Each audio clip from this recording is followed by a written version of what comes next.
Hospital में एक bike खड़ी हुई थी और उस बाइक को दो लड़के ले जाने की कोशिश कर रहे थे। उनके साथ में एक नाबालिग भी था। तो उसी समय उस परिवादी को जिसकी बाइक थी उसको पता लग गया और तुरंत उसने पुलिस को कॉल किया और गाड़ी को पकड़ लिया। जो आरोपी थे उनको पकड़ लिया, थाने पे लाके उनसे पूछताछ की गई है ना। तो लगभग अपने 1 दर्जन में गाड़ियां 12 गाड़ियां उनसे रिकवर की हैं। और जो ये काम करते हैं चोरी, उनका नाम एक सावन है और दूसरा संदीप है। गोविंदगढ़ थाने में बरवाड़ा गांव है, वहां के रहने वाले हैं और युवा हैं। 20-21 साल की उम्र है इनकी। पहले भी इनका इन मामलों में, चोरी के मामलों में आरोपी रहे हैं। सर बेसिकली नाबालिग का स्पेशल लॉ है, आप जानते हो, जुवेनाइल जस्टिस एक्ट है ना, उसके तहत कार्रवाई की जाती है और उनको निरुद्ध करके जो अपराध के कहते हैं ना विधि के विरुद्ध संघर्ष, तो उनको उस हिसाब से निरुद्ध करके और माननीय जो न्यायालय इनके लिए संस्थित है उसको समझ पेश किया जाता है और नियमानुसार कार्रवाई करवाई जाती है। ट्रायल होता है बाकायदा और अप टू 3 ईयर तक की इनका में, जैसे हम लोग तो स्कूल कॉलेज में जाते हैं ना, और अल्टीमेटली इनको समझाने से कानून का तभी सम्मान कर पाएंगे। और कहीं न कहीं ये नाबालिग तो एक मोहरा है छोटे से, और जो बालिग लोग हैं वो इनको बरगला करके यूज करते हैं। और कहीं न कहीं इन लोगों को ये पता है कि नाबालिग का जो जैसे अपराध है वो अधिकतम 3 वर्ष तक की सजा का है। ये इस वजह से इनको यूज करने की कोशिश करते हैं और यूज करते हैं।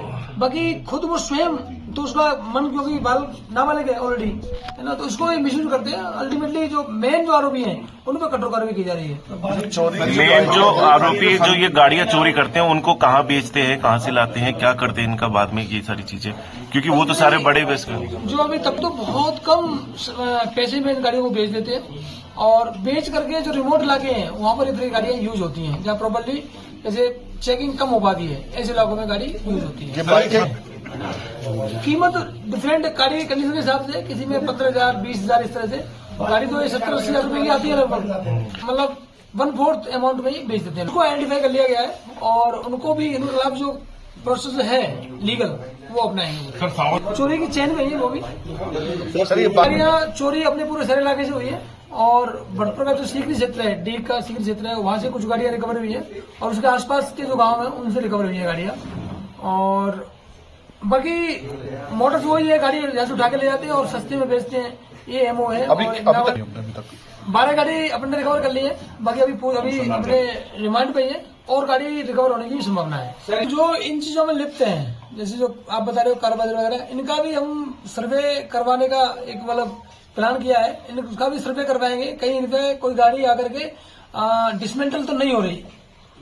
अभी इसमें तो एक ही आइडेंटिफाई हुआ है ना, मतलब जैसे जैसे कोई मुकदमा होता है उस हिसाब से जो लॉफुल है बालिग के नाबालिग के खिलाफ वो कार्रवाई होती है। ये दोनों चोर कहाँ? पब्लिक प्लेस है जहाँ भीड़ रहती है ना और जहाँ मोटरसाइकिल आती रहती है एकदम, उन्हीं को मतलब जैसे अपने पार्क है जहाँ मॉर्निंग वॉक आते हैं, हॉस्पिटल्स हैं जहाँ मतलब भीड़ रहती है मोटरसाइकिल, उन्हीं को टारगेट करते हैं। उनको ध्यान है कि आदमी एंगेज होगा तो उनको आराम से मतलब उठाने में मतलब इजी रहता है।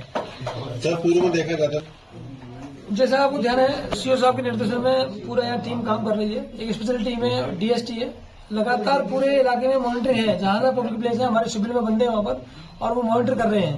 ऐसा नहीं है, प्रिवेंशन का आंकड़ा दिखता नहीं है, ये कितनी चोरियां बच गई ये दिखता नहीं है मॉनिटरिंग से, और केवल जो घटित होता है वो आंकड़ा दिखता है। तो निश्चित ही जो हो रही है उनको हम प्रिवेंट भी करेंगे और जो जा रही है उनको लेके भी जाएंगे। वो तो प्रोसेस है, एफआईआर दर्ज होगी। हालांकि हमारे तो सूचना इतना